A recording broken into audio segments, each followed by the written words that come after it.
Greetings YouTube, today I'll be discussing Marisa Kirisame, an ordinary magician and part-time yokai hunter who serves as the deuteragonist of the Touhou series. Marisa is an inseparable part of the franchise, appearing as a playable character alongside Reimu in pretty much every game.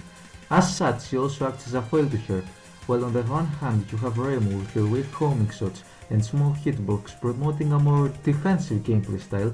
On the other, you have Marisa with her strong but narrow shots and high movement speed allowing for more offensive strategies. There are also comparisons to be made with their personalities.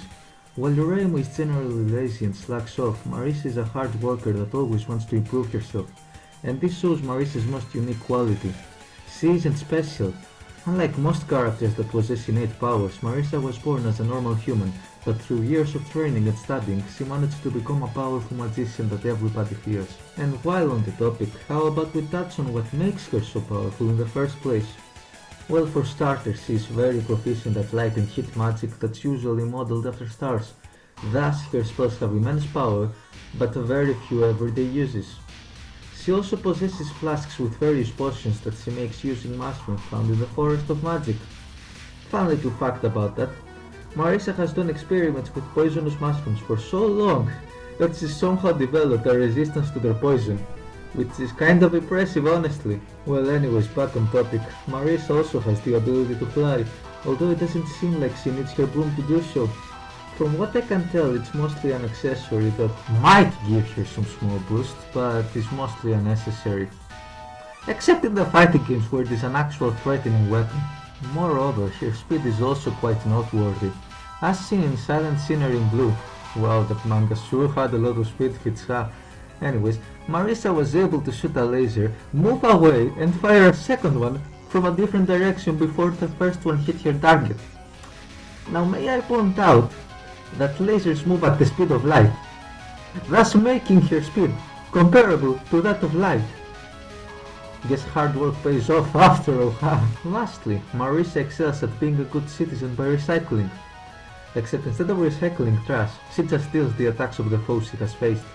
In fact, her signature attack, the Love-Sane Master Spark, is a rip-off.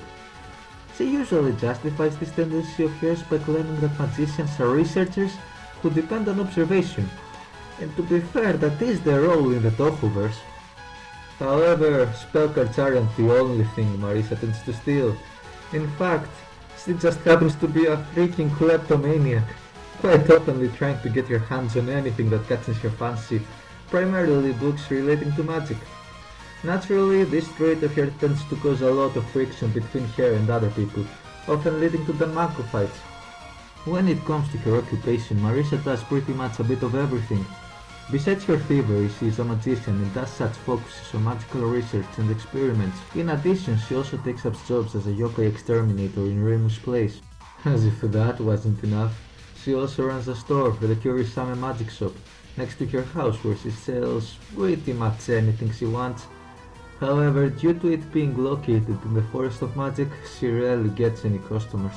When it comes to her relationships with other characters, Marisa has interacted with most of the cast, and as such I will only point out the more important ones.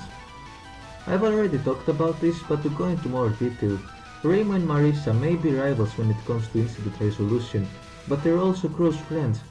In fact, they spend a lot of time together, and Marisa is even seen aiding Reimu in preparing the Hakuei shrine for festivals. Despite that, they are not above fighting each other if the circumstances call for it, evidenced by their duel in Imperishable Night. However, Marisa also has a similar relationship with Alice, a fellow magician, Forest of Magic resident, and Romanian mascot. And that's not a joke. Seriously, look up Romania's post for our place. Of course, I can't forget to mention the Scarlet Devil Mansion residents. Despite them knowing of her tendency to steal books from the library, they generally seem to leave Marisa be and act rather friendly towards her. Worth noting is also her relationship with the three fairies of light. Although they didn't think much of each other at first, after the fairies visited her shop looking for help, they became friends, and over time their relationship deepened to the point that the fairies now started treating her as their guardian. Interestingly, this also resulted in Marisa being able to see their fairy houses, something that no human is capable of. Lastly, we have the real meat and potatoes, her relationship with her family and Rinosuke. We must first begin with a bit of exposition. The Kirisame family runs a second-hand shop in the human village and Rinosuke used to be a staff member working there. As such, he met Marisa when she was still very young and they developed a sort of sibling bond. However, Marisa's relationship with her family was pretty bad, so she decided to cut off ties with them and pursue her passion. The reasons for this decision are unknown since she refuses to talk about the subject.